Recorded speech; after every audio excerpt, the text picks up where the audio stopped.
Ever felt judged at the gym? You don't know how to use the leg curl machine? Are you serious? Is this your first day alive? No, it's okay. I love helping people during their first day on Earth. At Planet Fitness, get energy without the judgment and join the judgment-free zone. Never intimidating, always free fitness training and equipment for every workout. Get energized today during the Big Fitness Energy Sale for 24 cents down, $10 a month. Cancel anytime. Deal ends Friday, January 12th. See Home Club for details. Hey, Adam Culbertson here. Before we begin, we got a promo from another independent podcast, so when you finish this episode, make sure you go and check them out. Hello, everybody. My name's Joel. We are the Dice Modifiers. We are a actual play podcast where we kind of try and take you along with the adventures that we do. A lot of one shots. The lights get a little bit brighter. A couple of the screens start to flicker on.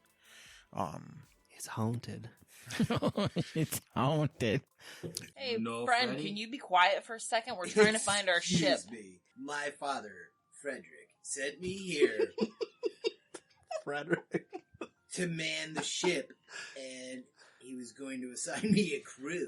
Hey, this is Andrew. Cole's going to be homebrewing a D&D campaign on the continent of Sersha, where we all hunt down magic swords. I have been here before. I didn't plan on the 10-year-old with a knife sticking out, though, right where I teleported. Hey guys, Amy here. Our other campaign is a sci-fi Firefly and a Blade Runner inspired story using the Traveler campaign. There's a like a force field on that, like a little, so nothing can get through. Do you know what a force field is? I'll look it up later. Continue. Okay, perfect. Check us out anywhere that you get podcasts, including Spotify and Alexa, because she knows who we are.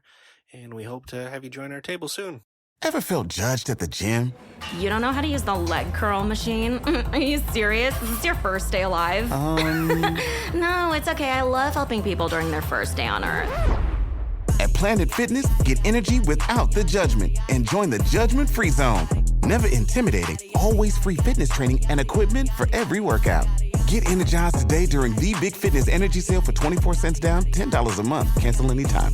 Deal ends Friday, January 12th. See Home Club for details.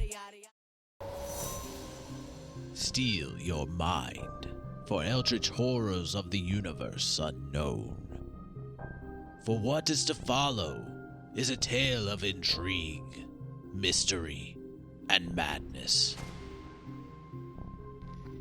You're listening to Microphones and Monsters.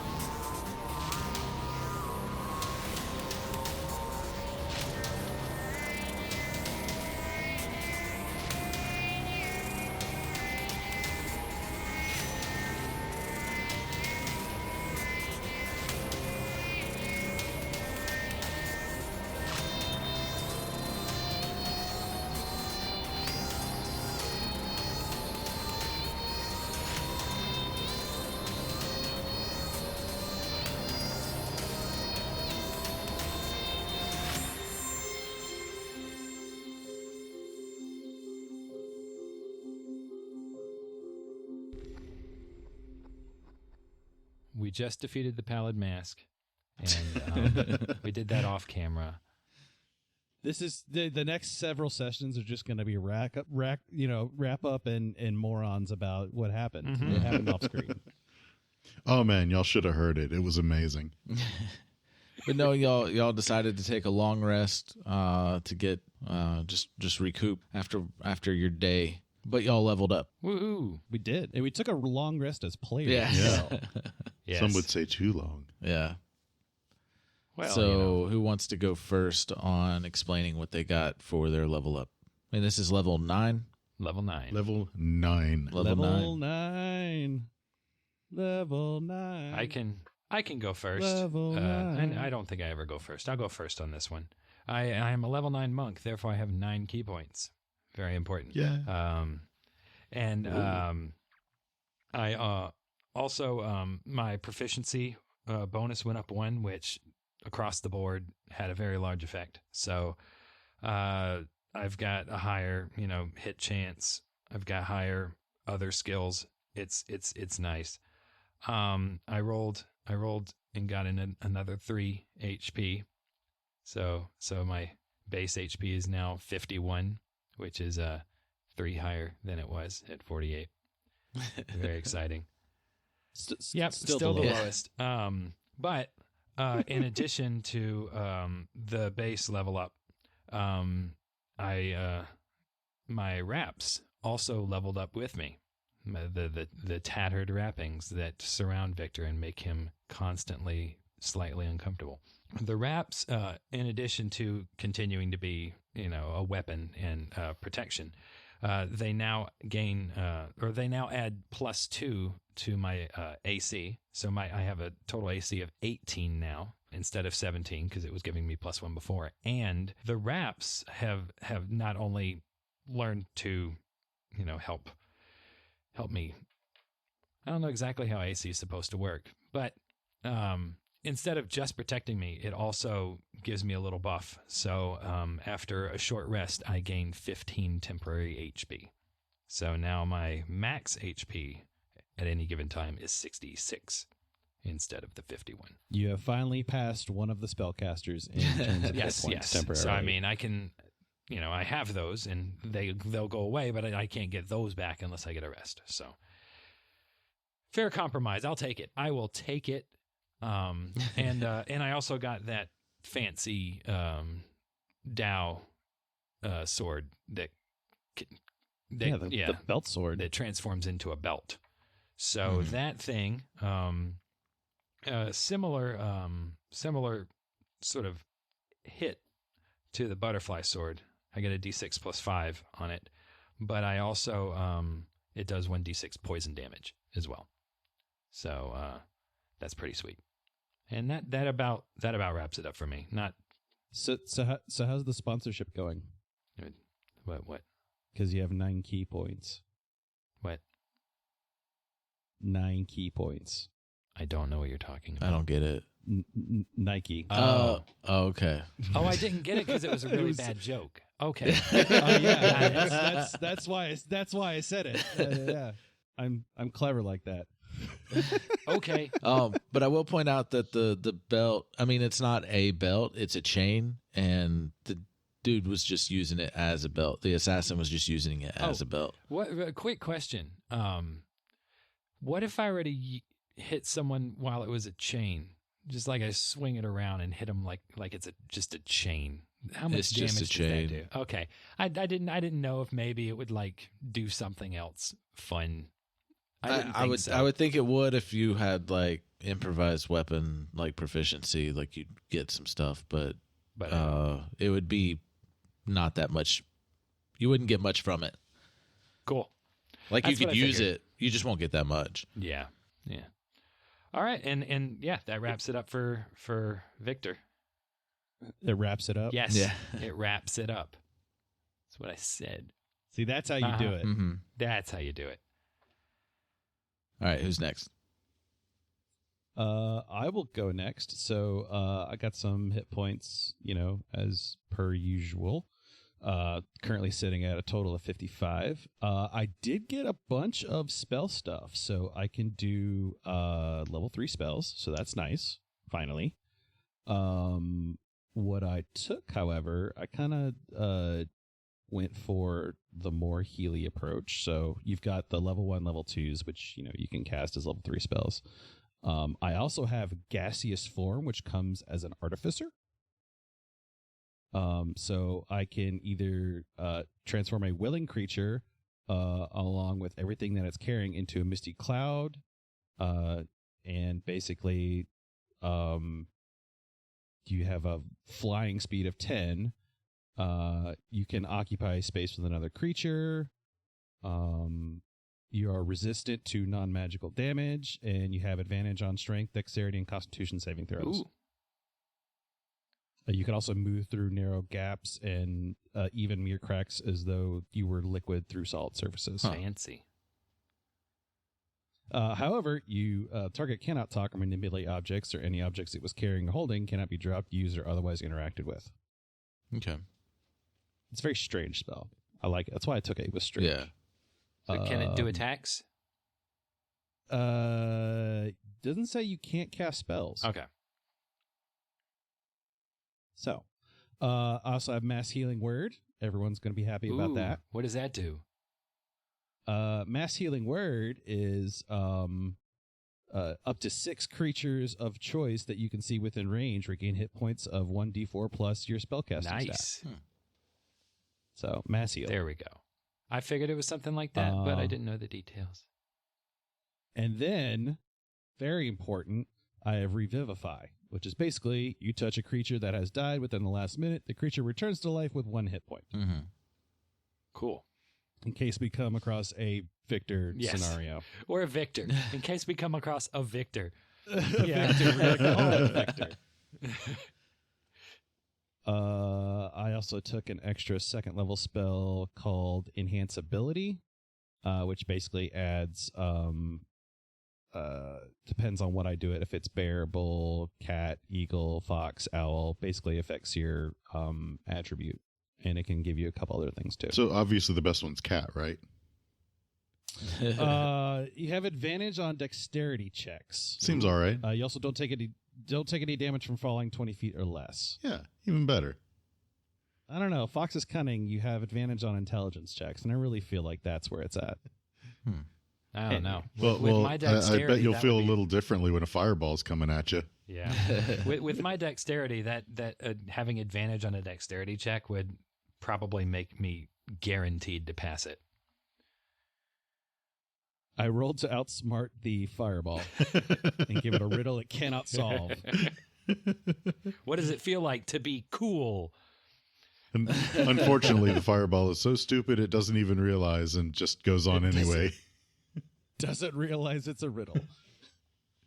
Another thing I got, which is a part of the Artificer Toolkit, is something called Restorative Agents, which is specific to the alchemical specialization.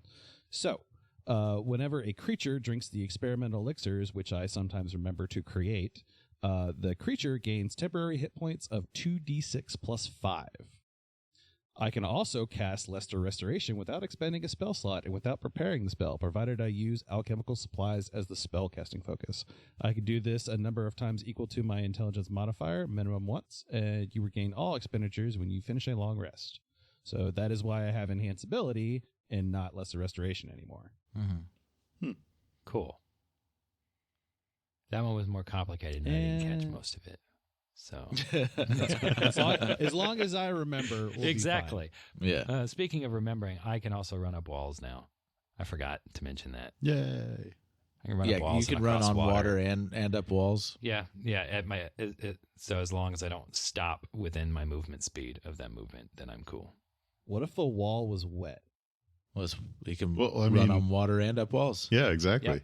It does not. Does that mean you can also run up a waterfall? But that. I don't know. That would be up to Adam. But that means that if there were like a 50-foot building, I could run up the side of it and get to the top within my full movement speed. So that's pretty cool. I can essentially scale walls like Spider-Man. Cool. I just can't stick to them. And you got the wrap, so you're really like superior Spider-Man in that fashion. Yeah. Yeah. You do have claws. So you I suppose dig them into the wall. That again, that would be up to the game master. And that's about it for me. So okay. And Aleister. Okay, so Aleister got some more health up to 66. The tank. Yes, still. Of course, the same proficiency bump, which helps everything a little bit, pretty much. Always good. I got a new spell, which bumps everything up to 5th level spells, although I didn't select a 5th level spell because I really didn't like any of the 5th level spells, at least not for Aleister. So in lieu of anything else, I picked up Dim Door, which is great. What? It's like a little short range teleport, 500 feet. Like I can actually take somebody with me if I so choose. Short range. Short range, 500 feet. I may not. Well, I mean, considering that teleport is like... I know. Yes. But, it's one of those things that I may never use, but I don't know. It may come in handy, so why not? If we're trapped somewhere and the door disappears, it might help. Well, I can still go through stuff. Like, I don't even have to see where I'm teleporting, actually. Right. Like, I can just say, I want to go 500 feet that way. And if I'm wrong, then it hurts, and I don't teleport. Right. Anyway, and then maybe the more interesting part of my level up is a new invocation, which I am choosing Gift of the Protectors. So what that does is my book that pretty much stays in my bag and nobody ever sees. You know, that one. Oh, that book that you haven't mentioned Yeah. in almost 100 episodes. That book that I pretty much never bring out of my bag. It gets a new page that appears, and I can actually allow people to write their name on this page in the book, which can actually contain a number of names equal to my proficiency bonus, which is now 4. And whenever any creature whose name is on the page is reduced to 0 hit points but not killed outright, the creature magically drops to 1 hit point instead. Once it's triggered, no creature can benefit from it until we finish a long rest. And I think maybe just in the sake of coolness, flavor, and we'll get to most of that later, but probably have it so that we have to rewrite the name in the book, like to get it to activate again, but still only once per day. And, of course, as an action, I can magically erase a name on the page by touching it. Just in case I feel snarky like that. Yeah. I imagine that it just has Aleister and Evangeline's name on it with a little heart next to it. That's what I imagine. How did you know? See, and I'm also going to include Shadow, and I'm going to include other Evangeline, and but yeah, that's pretty much all I got. All right. Yeah, and I do feel like this was as far as like game time and everything, the level up was really close to the last one, but y'all took on the Byakhee and eliminated that threat in the Dreamlands, and then also fought another Luth assassin. Yes. And he really wanted to throw something crazy at us, but he figured we needed at least a little boost to be able to take that on. So, but y'all took the initiative, went into the Dreamlands. Completely eliminated the Byakhee threat, which is an entire encounter on its own. Mm-hmm. So y'all are going into the tower with an extra level because of that. Yeah. See, it wasn't all a bad idea. Just because I'm just saying it worked out. It worked out. Yeah, the ends justify the means. I'm willing to say the ends justify the means. And during the long rest, of course, y'all didn't have to sleep the entire time if y'all wanted to talk to any of the NPCs that are there or do anything during that time. What would you have done? I think we would have, because we had mentioned it before, back when we originally had gotten, like out of the fight with the Byakhee, that the car was damaged and that we would ask like Evangeline and Verspar to check the car out. So like I feel like once we got in the garage and we were like, okay, we're gonna hang out in here, and this is how we would explain to them the plan, and explain that this car might need a little TLC before you head out. Probably can't fix it all the way, but at least patch up any holes and stuff like that. Yeah, make it more structurally sound and make sure it'll be okay. So. Yeah, I'm going to say... We put on leather jackets. We sung Grease Lightning. It was a good time. And Aleister, you would have used your time thing to make the rest double. Always. I mean, why sleep for 8 hours when you can sleep for 16? Yeah. So during that time, Evangeline and Verspar would be working on the car, fixing whatever they can, loose wires, maybe even replacing some wires with what they got, and just making sure that it's as best as they can get it. Awesome. I feel like that was smart. Mm-hmm. Yet I also feel that way.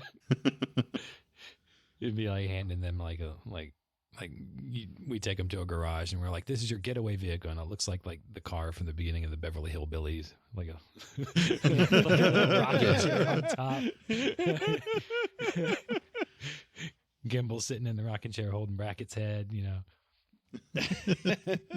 Okay, so Verspar and Evangeline are both very confident in being able to get it at least a little better. Awesome. I rolled 18s for both of them. Nice. Yeah. Good Nice. job, ladies. Get those high rolls out while you Yeah. can. Yes. Hey, I used both of the dice too, and I've got a high roll. Both of my D20s that I usually roll. Yeah, he's like, Like how it's low either can I a get good this? thing or a bad thing. Anything else from anybody that you would want to do during that rest? Yes, I will roll for my elixirs. Okay. Which I always forget, so now we'll do that now. So I'll roll 2d6. Okay, I got a 3 and a 1. So remember what these are. One is healing. Oh gosh, this is like a turbo Ooh. heal. Mm-hmm. So it's 2d4 plus the intelligence modifier. So that would be 5. But on top of that is the restorative agents, so that would heal an additional 2d6 plus 5. Nice. So this is a turbo. Yeah. heal. So it's minimum 12 healing, if I did the math right. Right? It's minimum 14 healing. Yeah, 14? minimum Okay. 14. Well, then I didn't do the math right. Yeah.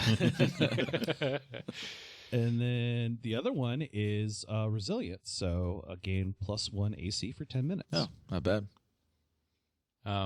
Victor might play with his new sword thing, Dow. Okay. Just like to get used to using it, and like You just doing some monk like some yeah, katas. yeah, like some, because I don't know. Victor would definitely rest at least a full night, but if we're just gonna do the full 8 hours to make sure that everyone has time to fix the car, get potions prepared, all that, then Victor would probably, once he felt rested up, like just like try to center himself, like a monk might do, and practice a little bit with that thing, like if he's wearing around his waist like a belt, he'd practice like pulling it out and hitting a little button and goes zoosh, and it turns into a sword, and then he'd zoosh it back, Yeah. As you do when you have a new thing. they go zoosh. Yeah. That goes Zoosh. Specifically the goes Zoosh. And so he would do that just to get a feel for it. I don't know if anyone there would know anything about it. He might ask around, say, like, have you ever seen anything like this? And it goes whoosh, and it turns into goop and then into a chain, and then it turns back. Like, I don't know who would know. Maybe even Gimbal. Victor might check in with Gimbal. Gimbal's a weaponsmith. He might know something. Look, don't startle him. So Gimbal's just watching you do it, and he looks at Brackett, and he's like, yeah, that's what I recognize that too. And he walks over to you whenever you get done, and you're like drinking some water, getting a little rest, and he's like, yeah, that sword. You were asking about it. I wasn't sure before, but I believe the serpent folk made that. Oh, really? Where? Yeah, you don't normally see it around, so no clue how you got it or where it came from, but yeah, that's really cool. I know. Totally matches your style. Okay, all right, fingers across the whole time. Hey, he said it. Say the line, Bart. I like It's your your style style. too, Gimbal. Oh, thanks. Yeah, I mean, I wouldn't have noticed it if Brackett didn't point it out to me, but yeah. Yeah. Thanks, Brackett. At this point, it's not going to hurt anything. Just entertain. That would be weird if he answered you back. It would be. It's like, oh, he was actually still alive the whole time. Like, It just says you're welcome in the bracket voice. He moves the mouth. Oh my goodness. All right. So I suppose that, I don't know, this is probably around the time that I actually get up from my beauty sleep. Mm-hmm. Oh, well. And I guess probably while they were doing a couple of other things, I'll have kind of talked with Evangeline a bit. But afterwards, I'll come over to you guys. So I've noticed that there have been a lot of close calls as of late, and I know that some of us may be a little upset at others of us for supposedly not doing anything to try and prevent that. And while I feel no culpability in any of this, I did happen to do some figuring in my sleep there, and I was able to figure something out that I think might be of some use. And Aleister will use Mage Hand to take the book out of his pack and just kind of open it up to a certain page and present it to you. And it'll have Aleister's name there and Evangeline's name there already. And so what this page is it's very special. I allow you to write your name in it, and it will offer you some amount of protection should you be too hurt. It is far from infallible, and it doesn't protect you indefinitely, but it maybe gives us a little bit of a safety net of sorts. Thank you. Victor, right, Victor? On the Victor page. Stodge. He's like, I know that you probably keep this sort of thing to yourself, so it does mean something that you're including us. Well, yes. I'm going to do... I figured, if nothing else, it was my responsibility to actually help you along, seeing as how I am easily the most capable. I will sign in typical doctor's fashion in some kind of signature that is totally illegible. Yeah. Well, as long as you feel like you signed your name, I think it'll still work. Yeah, that work? I it's like can't kinda, read his name, Aleister. It's kind of a J, and then it's just all kinds of chicken scratch out. Yeah.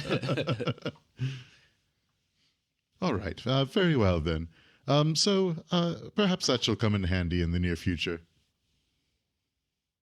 I hope not. I hope And, it doesn't and he'll need go to. ahead and tuck the book back away in this back. All right. All right. One thing that I would like to do is, I guess at some point, whilst everyone is kind of going about their business, I'd like to, ask Versbar, to kind of follow me to one of like the more secluded, areas of the establishment. Okay. All right. She follows you. Julian acting a little sus. Very. Versbar, Yes. please, do be careful. This last attack has kind of shown that really nowhere we can be is going to be safe. Just keep an eye out for everybody. Where we're going, I don't think it's going to be something that we can just kind of up and leave and come back. So I'm afraid hopefully we'll have their attention long enough for you guys to make your way over to the village. Yes, I was thinking on that, and the car, it's fast, right? Relatively, yes.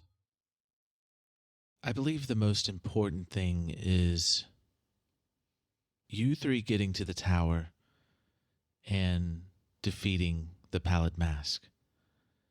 And how secure is this forest location? The leader of the town, the Eldar, I'm very confident in her ability to protect her domain from the Pallid Mask. I'm pretty sure it's really the only place that I have been since crossing over that I really felt that. There's no other place that I can think about. That's the only one. Okay. So if we get there, we will be protected. Yes. I would mention one thing. Mm-hmm.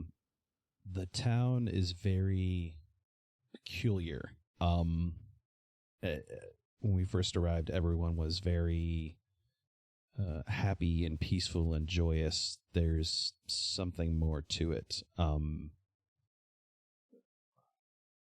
Just don't agree to anything.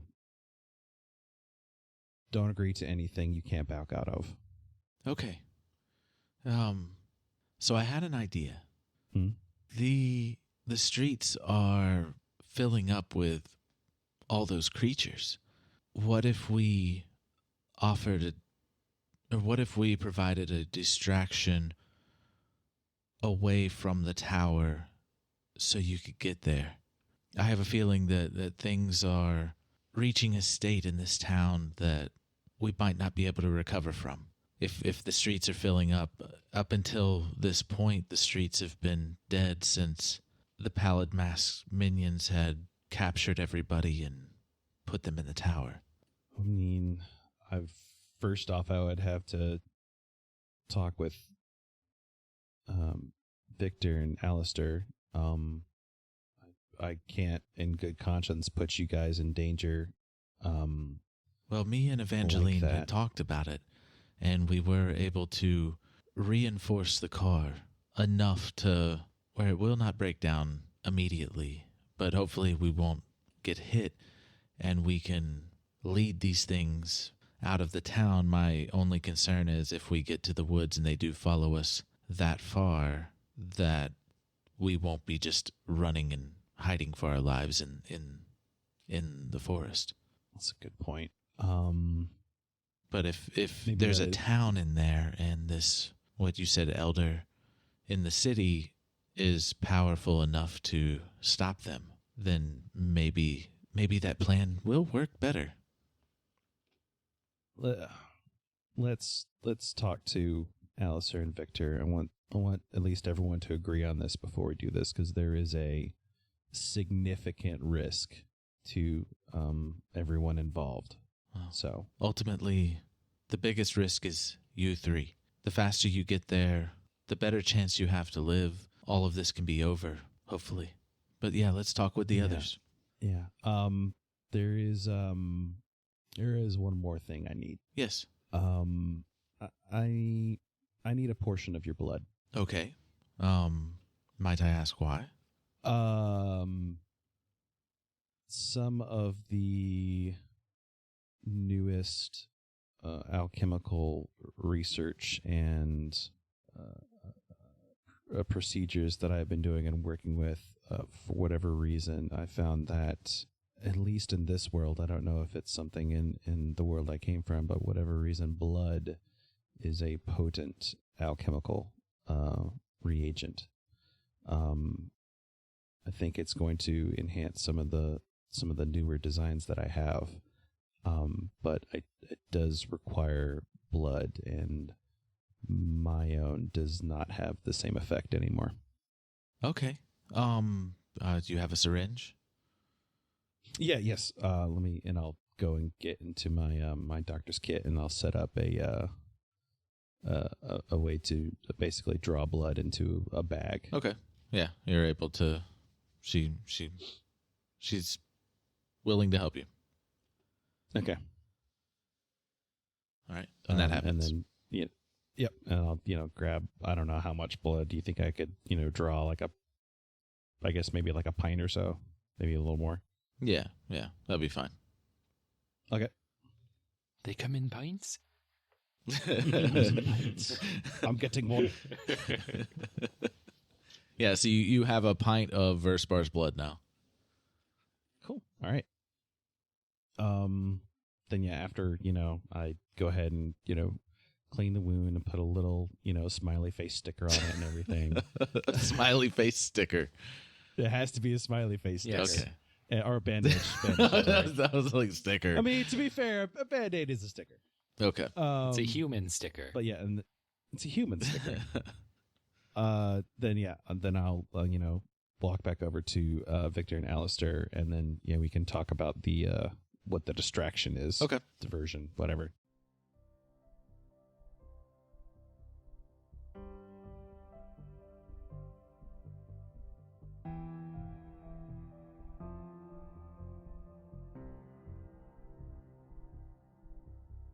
Hello, Aleister here.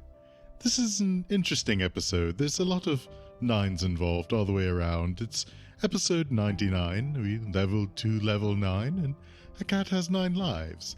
So it's very, very interesting, and some might even say it's planned, but obviously this is not. It's just a happy coincidence, as things are.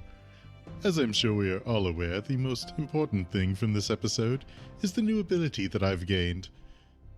It is a new magic that I found for my book, which allows me to stave off death for someone, although I suppose it does have its limitations.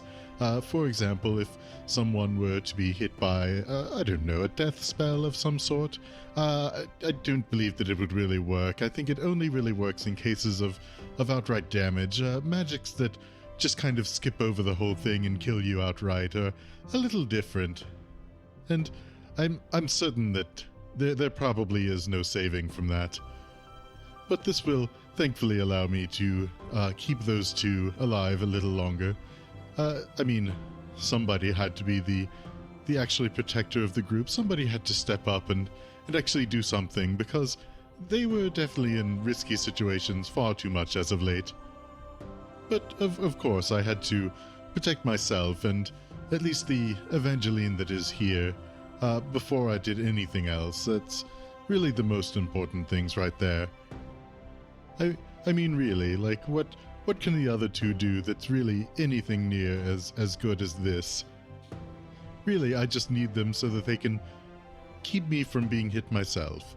As long as I stay alive, everything will work out just fine, I'm certain of it. I mean, if I were to die, what would those two even do? I suppose I would still be back in a matter of a couple of days, but, what would happen in the meantime? A few days without me, and I'm sure that they would probably just fall in a hole and I don't know, break their necks or something. But rest assured, everything is fine, because I am here, I have great abilities now, and I'm sure that there is nothing that this pallid mask can do to be able to stop me. I of course, have what should be his weakness, or at least as Eliana had told us, it should help to weaken him, so, what does he even have anymore? And now that everything else is out of the way, we can finally actually get to the task at hand and go to the tower and take out the pallid mask, as we've been meaning to for quite a while at this point. I just hope that the other two are up to the task. As always, all of our music is written and produced by Marco Mazzei of Fallen Highway Studios. Please check out our website at microphonesandmonsters.com, where you can find links to all of our podcatchers, where you can actually find and listen to our show. You can find all of our social media there. You can even find a link to our Patreon if you so choose to support us that way. I would be so grateful. But in any case, thank you for listening in, and I hope you join us next time on Microphones and Monsters.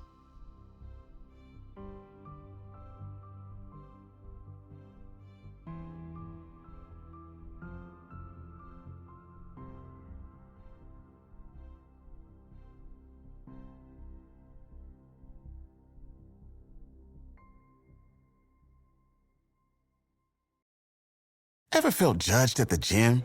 You don't know how to use the leg curl machine? Are you serious? Is this your first day alive? No, it's okay. I love helping people during their first day on Earth. At Planet Fitness, get energy without the judgment and join the judgment-free zone. Never intimidating, always free fitness training and equipment for every workout. Get energized today during the Big Fitness Energy Sale for 24 cents down, $10 a month. Cancel anytime. Deal ends Friday, January 12th. See Home Club for details.